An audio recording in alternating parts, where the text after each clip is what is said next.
Welcome to Christ's Tabernacle. This is Brother Carroll. Today we're going to talk about the life of Moses.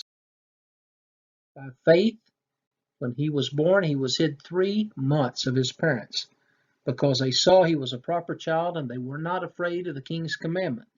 By faith, Moses, when he was come to years, refused to be called the son of Pharaoh's daughter, choosing rather to suffer affliction with the people of God than to enjoy the pleasures of sin for a season.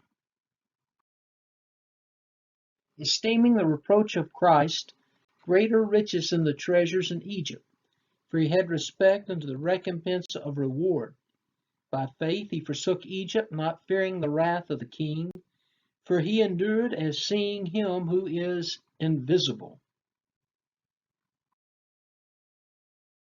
Pharaoh charged all of his people, saying, Every son that is born ye shall cast into the river, and every daughter ye shall save alive. His parents were Amram and Jochebed. There went a man of the house of Levi, and took to wife a daughter of Levi, and the woman conceived and bare a son. And when she saw that he was a goodly child, she hid him 3 months. Moses, when he was born, was exceeding fair. Hiding from Pharaoh. This is a dangerous thing, to disobey the king. 3 months, Amram and Jochebed hid Moses by faith in some private part of their own house. Moses was a type of Christ. He was born when they were killing babies. We see that the Lord Jesus and Joseph and Mary went down into Egypt to avoid the killer of babies, who at that time was called Herod the Great. Now, 3 months later, what do we do with Moses now? How do we hide him? After 3 months, they put him in an ark of bulrushes. They had his sister watch him from a distance. God put it into their hearts to do this, to bring about the will of God. This small boat or basket is made of reeds that grew on the banks of the Nile. They had slime and pitch, mud from the Nile. The flags that the ark would kind of rest in to keep it from moving around too much were weeds in the Nile River. His sister Miriam would probably be a girl of maybe 10 or 12 years of age at that time. Now, deliverance of Moses. This baby could have starved. He could have been eaten by a crocodile. He could have fallen into the wrong hands, and they would have thrown him into the river. But Pharaoh's daughter heard the babe cry. The hand of God brought her to the river to wash. God guided her steps to the place where this infant was. When she had opened it, she saw the child, and behold, the babe wept, and she had compassion on him. Jochebed brought him to Pharaoh's daughter. The tradition of the Jews is that Pharaoh's daughter had no child of her own, and that she was the only child of her father, so that when he was adopted for her son, he was the one in line for the crown. And he became her son. Pharaoh's daughter called him Moses, meaning drawn out of the water. He became a scholar. He was learned in all the wisdom of the Egyptians. And the Egyptians were at that time the most intelligent and best instructed people at that time. When he was full 40 years old, it came into his heart to visit his brethren, the children of Israel. And seeing one of them suffer wrong, he defended him and avenged him that was oppressed, and smote the Egyptian.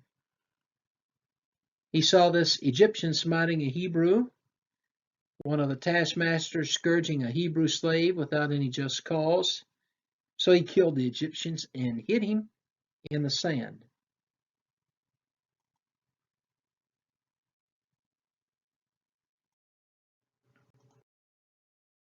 The next day, Moses saw two Hebrews striving together, and he said, Sir, your brethren tried to get them apart, get them to get along. One of them said, Will thou kill me as thou didst the Egyptian yesterday? He was charging Moses with a high crime. Moses thought nobody saw him kill the Egyptian. He was mistaken.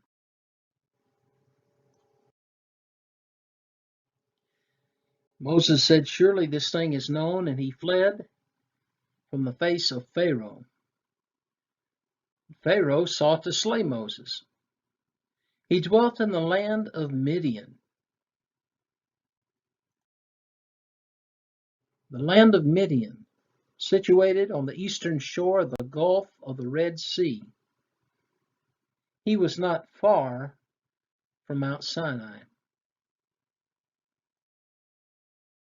Reuel, or Jethro, the priest of Midian, had 7 daughters which kept his sheep. Moses spends 40 years in Midian becoming a shepherd.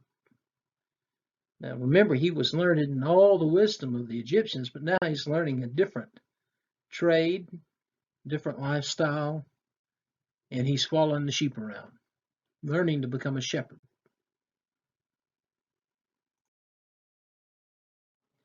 In the process of time, Pharaoh died.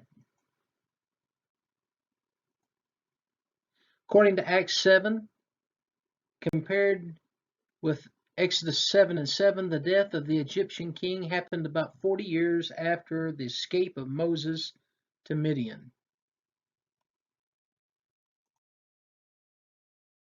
Out with the old and in with the new. They got him a new Pharaoh. Now we find Moses, he sees a burning bush and the mount of God.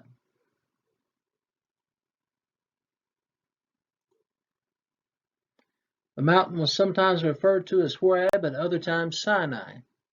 The mountain itself had 2 peaks, the one called Horeb and the other Sinai.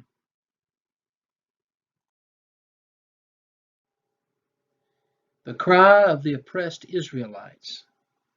God heard their groaning. So does God hear me when I pray? Does God hear me when I'm distressed? God hears his people. God remembered his covenant. God had respect unto his people. Moses looked upon them and pitied them 40 years earlier, but he couldn't do much to help them. Now God looked upon them and helped them.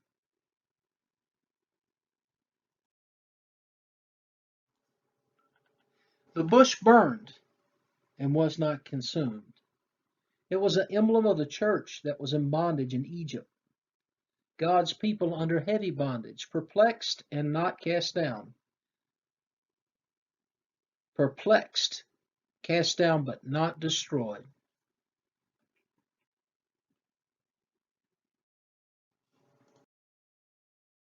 The angel of the Lord appeared unto him in a flame of fire out of the midst of a bush.